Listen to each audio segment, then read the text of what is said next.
le pape François est mort. Et ce n'est pas un hasard s'il a rendu l'âme un lundi de Pâques. Le jour même où l'on célèbre la résurrection du Christ, lui s'est éteint. Voici l'histoire d'un homme qui a voulu réformer une église millénaire et qui pourrait bien avoir dérangé plus de monde qu'on ne l'imagine. Car quand on touche au pouvoir, il y a toujours un prix à payer. Jorge Mario Bergoglio naît en Argentine, en 1936, dans une famille modeste d'origine italienne. Très jeune, il choisit une vie de foi, mais aussi de discrétion. Il aime la littérature, la chimie et la simplicité. Contrairement à d'autres figures religieuses, il refuse les honneurs. En tant qu'archevêque de Buenos Aires, il vit dans un petit appartement, prend les transports en commun, cuisine lui-même. Il est proche des pauvres, des marginaux, des oubliés. Il détonne déjà, mais reste discret. 13 mars 2013. La fumée blanche s'élève au-dessus du Vatican.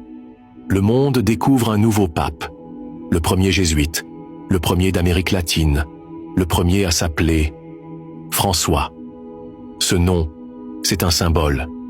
François d'Assise, le saint des pauvres, de la paix, de l'humilité. Dès les premières semaines, il prend tout le monde de court. Il refuse l'appartement papal. Il choisit une voiture simple. Il demande aux prêtres de sortir des églises pour aller dans la rue. Il veut casser l'image d'une église froide, fermée, dorée. Il parle d'écologie, de justice sociale, de dialogue avec les autres religions. Mais surtout, il parle d'ouvrir les portes. Et ça, pour certains, c'est trop. Beaucoup trop. François met les pieds dans ce que beaucoup avant lui ont évité. Les affaires de pédocriminalité dans l'Église, le blanchiment d'argent de la Banque du Vatican, le tabou des prêtres mariés. Il tend la main aux musulmans, aux juifs, aux non-croyants. Il dit « Qui suis-je pour juger un homosexuel ?» Cette phrase fera le tour du monde et créera des ennemis puissants. À Rome, certains cardinaux parlent de lui comme d'un danger. Des documents fuitent, des attaques internes s'organisent. On murmure même qu'il pourrait démissionner. Mais il tient bon, jusqu'au bout. Fin 2024. Son état de santé inquiète. Il souffre d'une double pneumonie, d'insuffisance rénale. Il a du mal à se déplacer. Pourtant, il continue ses audiences. Il continue à parler. Jusqu'à ce week-end de Pâques 2025. Le dimanche, il donne une bénédiction publique. Affaibli, mais debout. Le lendemain, lundi 21 avril, à 7h35 du matin, le Vatican annonce sa mort.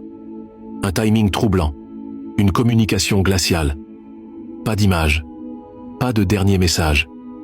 Rien. Mourir un lundi de Pâques, ce n'est pas banal. Ce jour symbolise la lumière après l'obscurité. Et pourtant, c'est la mort qui a parlé. Certains y voient un clin d'œil divin. D'autres, une mise en scène. Le trône est vide. L'avenir est flou. Un conclave va s'ouvrir. Et le choix du prochain pape dira tout. Retour au passé ou poursuite du changement. Et toi, tu crois que le Vatican nous dit tout? Commente, like et suis-moi. Parce que ce n'est pas fini. Ce n'est que le début.